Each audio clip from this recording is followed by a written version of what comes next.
పూట తీర్థం ఇస్తాడు, రెండు రోజుల ప్రసాదాలు ఇస్తాడు. మీరు అక్కడికి వెళ్ళగానే తీర్థ చిత్రాలు తీసుకోగానే రెండు ఒకలైన మా అక్క వచ్చింది, మా చెల్లి వచ్చింది అని పక్కన వాళ్ళు బయటికి వెళ్ళాలి మీరు కలుసుకోండి. కానీ ఒకరికి ఈ నెల ఒక ఆయన మొదలుకొని వెళ్ళిపోతాం. అర్థమైనా కూడాలి ఆయుధం ఉంటుంది. అర్థమైనా కాబట్టి చుక్కలు చెప్పి వచ్చే వాళ్ళు కాబట్టి మేము పాయసం పెట్టాలి. నా బాధ్యత ఎవరైనా పాయసం రాలేదో నాకు చెప్పండి. తినలో రాలేదు చెప్పండి. మళ్ళా బాగుంది కాబట్టి రాలేదు చెప్తే అయ్యేస్తారేమో అనుకోండి. మీరు కూడా కళ్యాణం చేయాలనుకోండి. వన్స్ మీ కళ్యాణం కళ్యాణం దగ్గరికి వెళ్తుంది.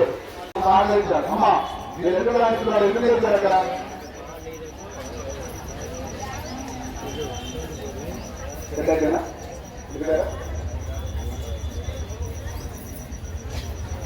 సో ఈరోజు దేవాలలో బాగా మన స్వామి అలంకారాలు మనం జరిగే ఈ వైభవాన్ని అంతా దేవాలలో ఫోటోలతో ఇస్తున్నారు.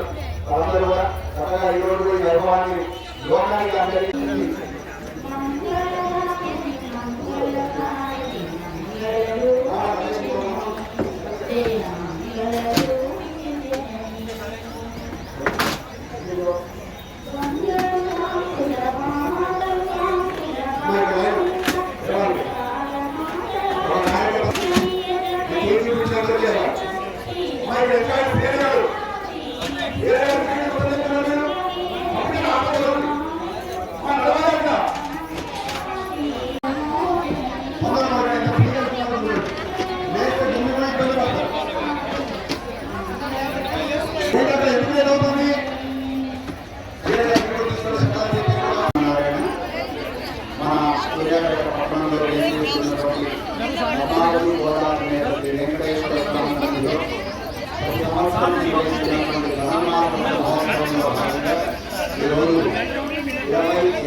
ఈరోజు కూడాలి పాయసం నివేదన.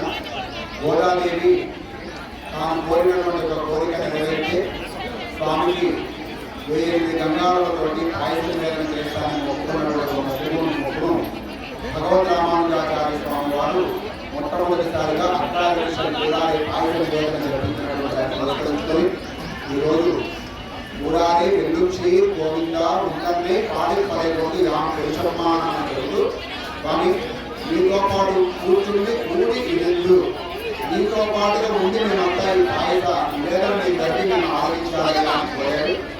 దాని స్వామి నెరవేర్చినటువంటి ఒక రోజుగా ఈ రోజు మా సూర్యాపేట పట్టణంలో ఉన్నటువంటి వేలాదిగా భక్తులందరూ కూడా స్వామివారిని దర్శనార్థమై వచ్చేసి స్వామిని దర్శించి స్వామిని ఈనాడు శ్రీనివాసులుగా ఉన్నటువంటి స్వామి గోవిందుడుగా మారాడు. ఎందుకంటే వాళ్ళ అమ్మ గోదాదేవి గోవిందా అని పిలుస్తుంది స్వామి. అందుకనే ఆ స్వామి గోవిందుడుగా ఇక్కడ శ్రీకృష్ణగా తాను సింహాసనం మీద అభివహించి ఆయుధ నివేదన కార్యక్రమాన్ని స్వీకరించి భక్తులందరూ కూడా చేస్తున్నారు స్వామి. ఇది మనకు ఈ రోజుతో ఒక భాగము పూర్తయి రేపు స్వామికి ఎదుర్కోవల మహోత్సవం గోదాదేవికి శ్రీనివాసుడికి ఎదుర్కోవల మహోత్సవం జరుగుతుంది సాయంత్రం. ఎల్లుండి ఆదివారం నాడు ఉదయం 10 గంటలకు మన ఆలయంలోనే అత్యంత వైభవంగా గోదావరి శ్రీనివాస మహోత్సవం జరుగుతుంది. భక్తులందరూ కూడా చక్కగా చేసి సుమారు ఒక 700-800 మంది దంపతులు కళ్యాణం మీద కూర్చొని, అలాగే సామాజికటువంటి వారు 150 నుంచి 200 మంది సుమారు 1000 మంది దంపతులు కళ్యాణం మీద కూర్చొని కళ్యాణాన్ని జరిపిస్తారు. వీళ్ళందరూ కూడా చక్కగా విచ్చేసి స్వామిని దర్శించి కళ్యాణాన్ని జరిపించి స్వామివారి యొక్క కళ్యాణ విధులు భోజనాన్ని మీరు ఆలోచించి వెళ్ళాలని చెప్పి మిమ్మల్ని అందరినీ కూడా సాధారణంగా ఆహ్వానిస్తున్నాం. జై శ్రీరామ్.